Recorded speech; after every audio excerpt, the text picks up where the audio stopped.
Hey everybody, it's Michelle with the Keys Ingredients. Today, you and I together will be making cauliflower crust pizza. It is incredible how much this recipe actually tastes like bread. So this is what we'll be needing. Cauliflower, chopped fine. You can actually buy this riced. Pecorino Romano cheese, eggs, some Italian seasoning, some granulated garlic, and then of course, toppings of your choice. We're going to go ahead and start by beating up the eggs. Just adding them in. I'm going to add the herbs.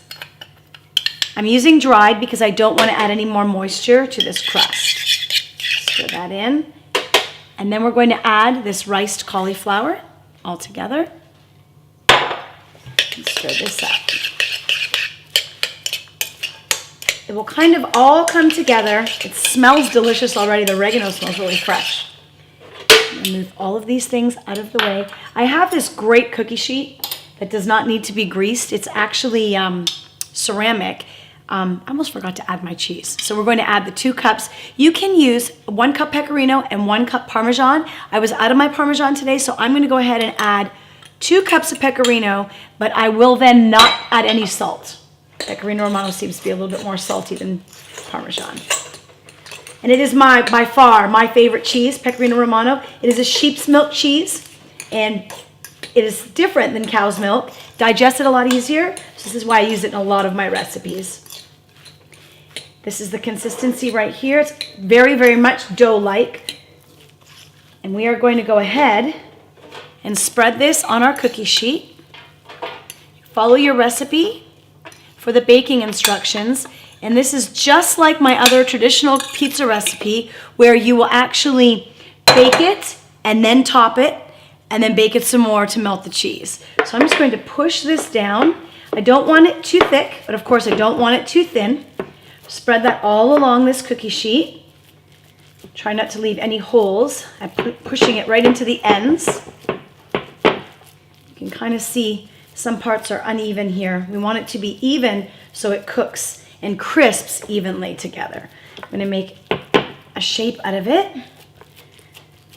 I had a friend that says, never trust a perfectly round pizza. I always remember that when I'm squeezing my pizza dough onto stones or cookie sheets.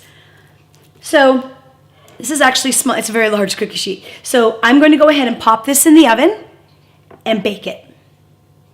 So I just finished baking this. I'm at sea level, so all ovens will be different, but I baked mine at 450 convection bake, and I just want to show you how it turned out really well. This is probably the best one that I've ever made.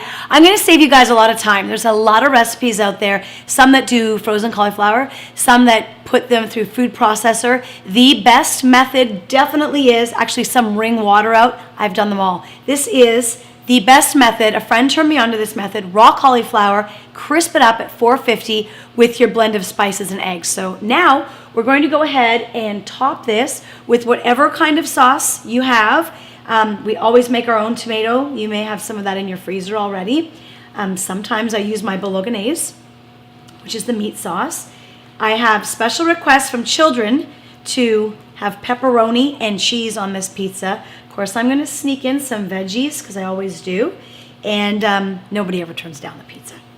My favorite thing to do is to try a new recipe on children, and the cauliflower pizza is always gone. Empty platters all over the place. So sauce is on there. Variety of toppings. I'm going to stick, of course, to my pepperoni and cheese. Sneak a couple mushrooms and peppers in here too. There we go. I've roasted these peppers ahead of time. And actually I freeze them. A lot of time when peppers or onions, anything is spoiling in your fridge, pop them in the freezer or pop them right into the oven and then into the freezer, and I have pizza toppings for later. I'm gonna do a little red pepper, a little yellow pepper, and then mozzarella or Gouda, whatever cheese you like. You can go without cheese as well and just maybe do a dusting, maybe of Pecorino Romano. These kids have asked for double cheese, so I'm gonna load this puppy up. And I always top a little tiny bit with Pecorino Romano as well. I have to put this back in. I'm going to melt the cheese. As you can see, the dough is pretty much ready. I think 5 to 7 more minutes, and this will be good to go.